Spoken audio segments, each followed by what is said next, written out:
I've just embraced that my hair is going to look progressively weirder in every incarnation of this. That's fine. We're just embracing that. Hello everybody, my name is Jared, and today we're going to be doing a work log again. This is for Kai Chisaki, aka Overhaul. Overhaul, I just said.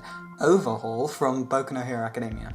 Now, if you haven't heard of this character, he has just come into the anime from Boku no Hero Academia Season 3, and he has had his own arc in the manga, and it's the best arc in the entire thing, in my opinion. So without further ado, we're going to be working on the beak prosthetic that he's wearing in the actual anime itself. It straps on around the ears and goes on his lower face, and it is one of the weirder, if not cooler, props that I've made before.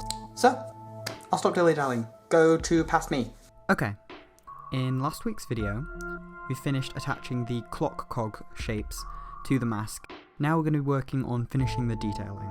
Now, first what you need to do is you're going to cut a straight strip the length of the top of the middle beak armour to the tip of the beak by 1 centimetre. So across 1 centimetre and up that measurement. It's just where the armour ends all the way up to where it joins your nose. Then you're going to cut off 1 centimetre of that length, and with hot glue you're going to take some string and you're going to zigzag that string across the top of the foam as tightly as you can next to each other so the lines look like so. This is going to form the stitching. Now this is super time consuming, but totally worth it for the effect. And then you're going to trim off the excess string that is on either side of the foam. So there's no string hanging over the edges of the foam, it's only going across the foam. This will be forming our stitches.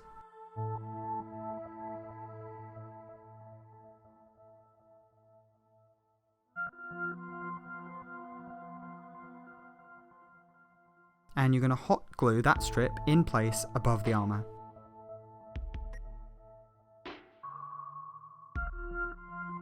Now you're going to draw around your original side piece. Then you're going to sketch on where the armour sits, and then draw a second line on the inside that is 7mm in from that line. You're also going to sketch out 2 strap holders, 1.5 inches in length. You're going to cut out all 3 of your new patterns, and you're going to cut 2 of each piece in foam.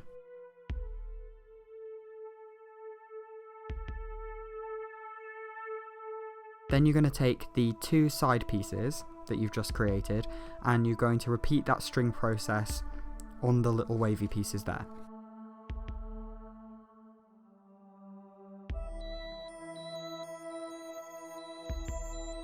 And again, trim the excess and glue these 7mm in from the outer edge of the beak.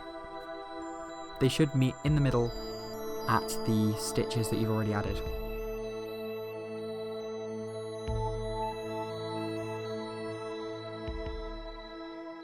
Now you're going to glue the attachments on the inside of the mask, leaving 1 inch hanging over the edge, and you're going to secure that with hot glue like we did with the base of the mask. So we're going to attach it in with hot glue and then do a layer of hot glue on top to hold it in place and strengthen that bond. Then I bought some small metal buckles. These are really easy to find on eBay. I would just put in like miniature buckle, and you can do that in silver or gold. And you're going to fold the attachment straps over these buckles. Attach them with hot glue in place and then secure again.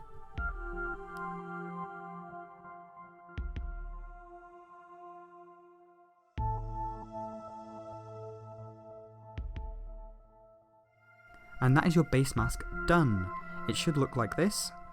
And I definitely recommend at this point, try on for final checks. If there's anything wrong at this point, you do not want to go any further with it. You want to fix that before you go on to the priming section. Priming will just make everything stronger, thus harder to actually fix.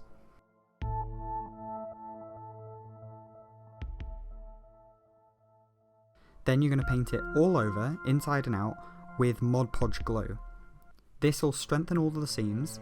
It will seal the foam itself as well, and the foam itself is actually too porous for you to add normal acrylic to without a priming base originally. And you're going to repeat this process 3 times, so all over the outside, all over the inside, 3 times. Then you're going to take a Plastidip priming spray and you're going to spray that all over with just a light coat twice. I did this in a really well ventilated room, you have to do that because it is an aerosol.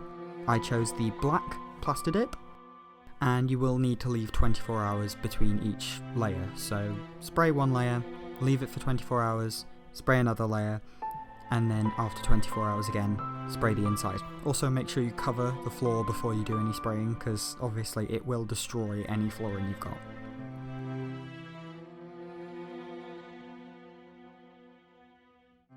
Now I'm going to mix a warm reddish brown in acrylic paint, and I'm going to cover all of the brownish leather area. And I'm going to do that twice, again leaving time to dry in between layers. And then I went in with a gold metal paint. I actually bought a paint that is for painting onto metal, but it means that it has already a metal finish. And those bits I'm just going to paint the stitches, the cogs and the armour. And you're going to do that twice as well. Now I didn't show this here because I didn't actually film it, but I'm also going to dry brush on some black acrylic onto all of the cracks over the metal, and then I'm going to remove the excess of that with a dry paper towel. And that is going to weather it and make it look old and like they've owned it for quite a while. It also just adds to making the metal a little bit less clean and thus less unrealistic. And then I finally sealed it with a matte sealing spray, and then all of the painting is complete as well. I only needed to use one layer of the matte sealing spray.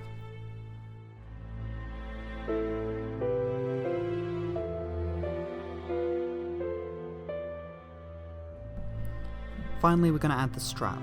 What I did was I took 2 centimeter thick elastic. I cut one strap to the measurement of around 3 inches, so around 3 inches long, and I cut that twice.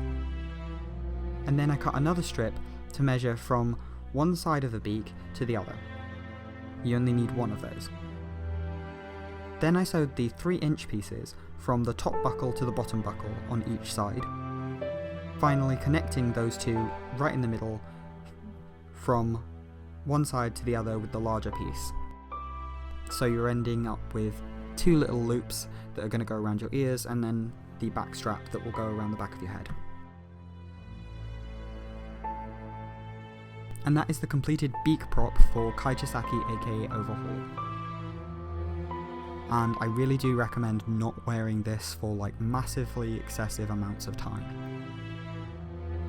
But it's complete, and I'm really happy with how this prop came out, and I hope you will be too.